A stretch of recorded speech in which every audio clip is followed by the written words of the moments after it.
So what you just saw there are the main parts of the whole song, and you can combine them together in order to be able to play the whole song. And if you find it complicated to get a good overview of the whole song, I have a link in the description to a tab in Guitar Pro format, and if you don't have the software, also in PDF format, which shows the whole song with clear section with chorus, verse and outro and all that. And also you have the lyrics, as you can see an example of here, and I have tried to time each strum as good as I can to each word in the lyrics. So that will also hopefully help you navigate in the song when you learn it. And also in the tab you can find some slight changes that I couldn't include in the beginning of the video, because I find that John does some slight improvisation and changes throughout the song that he only does occasionally, so it would be misleading to have them in the beginning of the video here. And another thing I want to address, which I usually get questions about, is the strumming pattern. And this strumming pattern basically only consists of down strums, and in order to be able to get the strumming pattern, you only need to know 3 things. And the first thing is to be able to do this.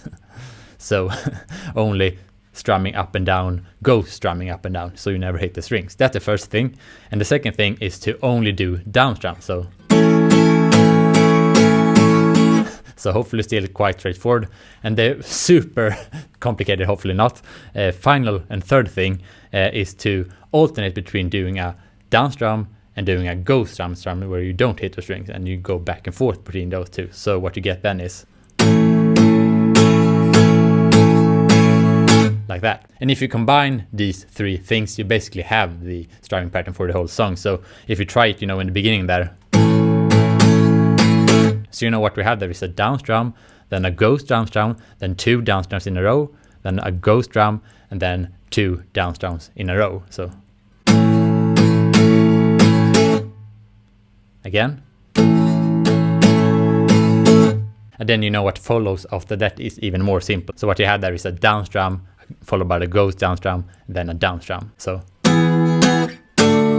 and then same thing for the D chord. And again, I think it's super important to have this approach to strumming, so you don't do it like this,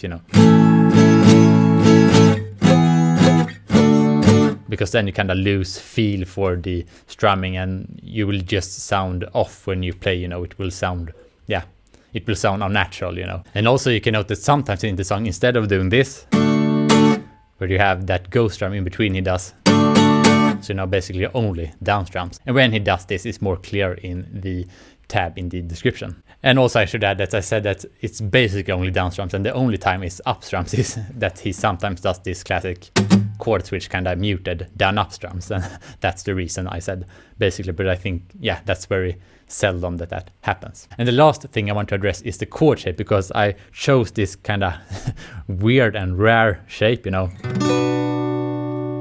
of the B minor chord.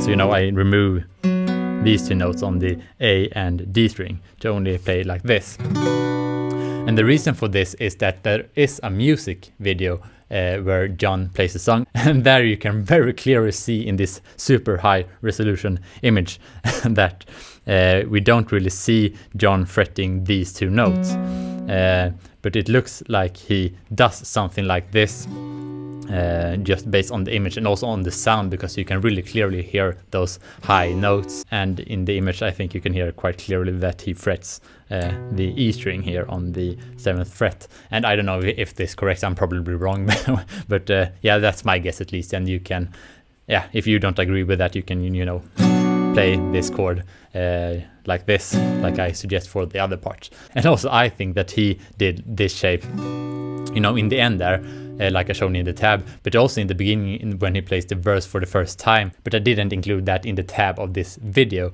because he only does this once in the verse.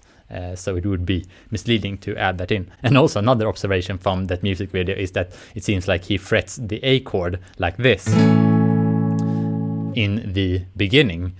So maybe you shouldn't add this B string here, but maybe you should mute it, because if you fret it like this, it's quite hard to only play the B string and not the high E string, Yeah, that's quite hard. But further on, it seems like he used this classic Hendrix shape, with the thumb on the low E to play the A chord.